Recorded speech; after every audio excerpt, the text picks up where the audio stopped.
Hello दोस्तों, welcome back to my YouTube channel. आज एक बार फिर स्वागत है आपके अपने यूट्यूब चैनल पर।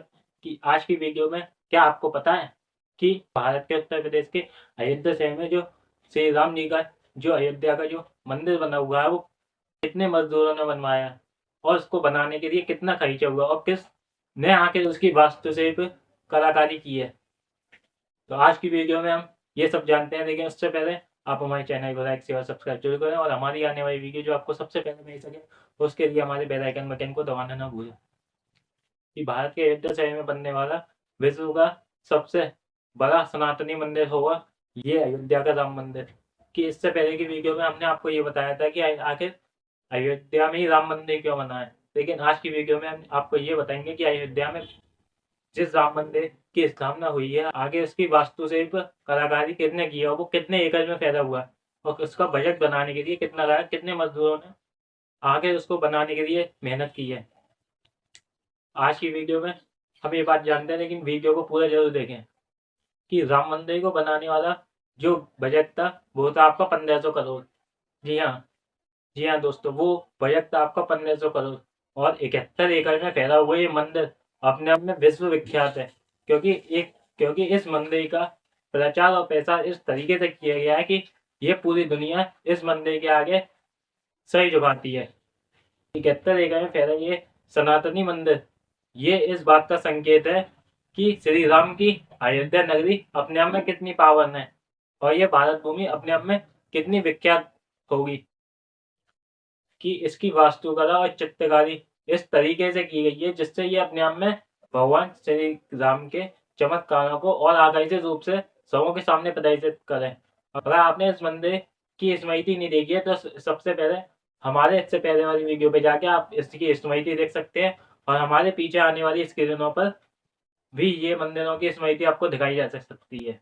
कि ये पूरा मंदिर 71 एकड़ में फैला हुआ है और इसकी वास्तुकला और चित्रकारी इस तरीके से की गई है कि ये अपने आप में एक अलौकिक चमत्कार जो आपके समक्ष पेश कर सके।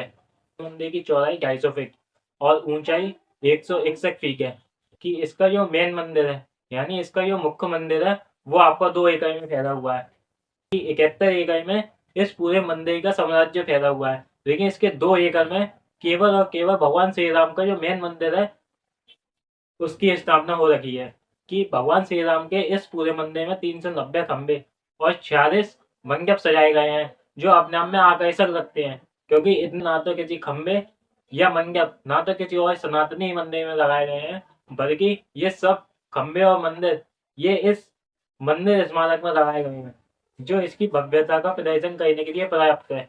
और इस मंदिर को अलौकिक और विश्व विख्यात बनाने के लिए इस मंदिर का डिजाइन प्रसिद्ध वास्तुकला विशेषज्ञ चंद्रकांत बी सोमपुरा जी ने किया था। और इन्हीं के साथ इन्होंने अपने बेटियों को भी इसके डिजाइन के लिए बुलाया था ताकि इस मंदिर की अलौकिकता को और भव्य तरीके से बना सके।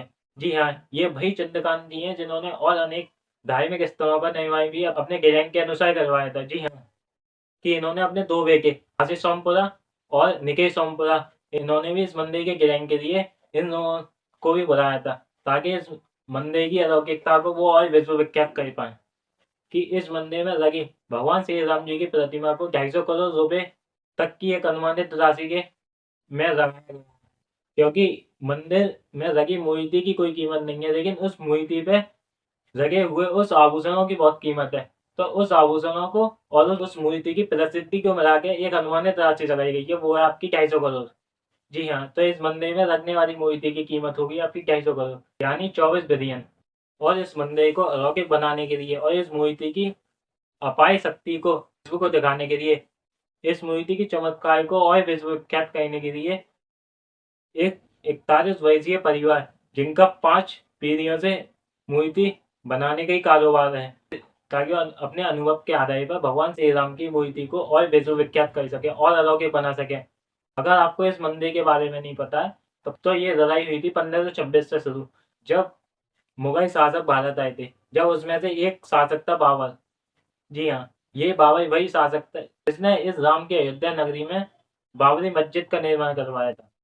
कि बाबर का सूबेदार मीराबाकी जिसने इस अयोध्या मंदिर की भूमि पर इस राम के जन्म की भूमि पर बाबरी मस्जिद का निर्माण करवाया था। जब कुछ लोगों ने इसके खिलाफ विरोध भी किया था, लेकिन जब कि 1526 ईस्वी में केवल मुगल शासक थे, तो जिन लोगों ने इसका विरोध किया उन्हें मौत के घाट उतार दिया गया। ये वही शासक था जो अपने आप में बहुत क्रूरी था। कि ये लड़ाई जब से चाहिए थी जब 1992 में बीजेपी की सरकार ने जब लोगों को हिंसक बनाया और उन्होंने एक हिंसक भीड़ जुटाई, तो उसी भीड़ ने उस बाबरी मस्जिद को जाके जब तोड़ फोड़ की, उस दिन से इस भारत को एक नई दिशा मिली। क्योंकि उस दिन एक सनातनी और एक धर्म प्रिय राष्ट्र का निर्माण हुआ।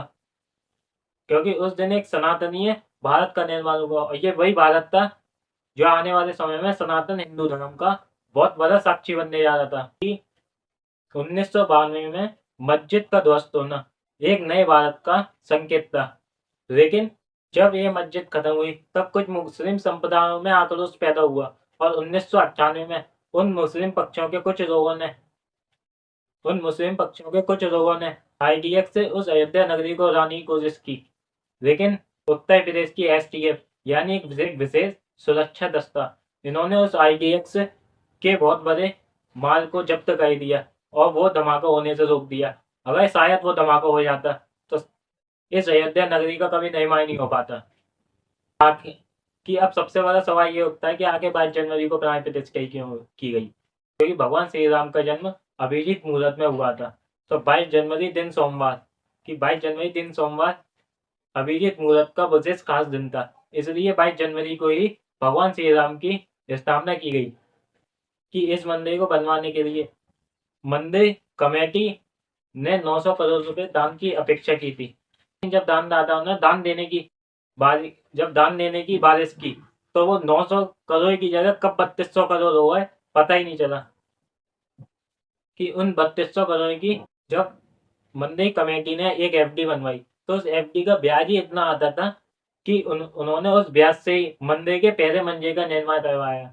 और जो लोग कहते हैं कि मंदिर पर सरकार ने फिजूल खर्च किया है, कि मंदिर पर सरकार ने 1 रुपया भी खर्च नहीं किया, ये मंदिर उन दानदाताओं और उन सनातनी हिंदुओं की सोच का नतीजा है कि ये उनकी ब्याज से ही केवल इसकी पहली मंजिल बनी है। तो अगर आप ये सोचते हैं कि सरकार ने इस पर कोई पैसा लगाया तो ये आप गलत है, क्योंकि सरकार ने अगर इस पर पैसा लगाया तो सरकार भी इससे इनकम कमाना जानती है, लेकिन ये इनकम उन गरीब परिवारों के लिए काम आएगी जो आने वाला भविष्य देख सकते हैं। तो ऐसी हमारी वीडियो को देखने के लिए और ऐसे ही राम के बारे में जानने के लिए हमारे चैनल पर बने रहिए और हमारे चैनल को लाइक शेयर और सब्सक्राइब करना ना भूलें।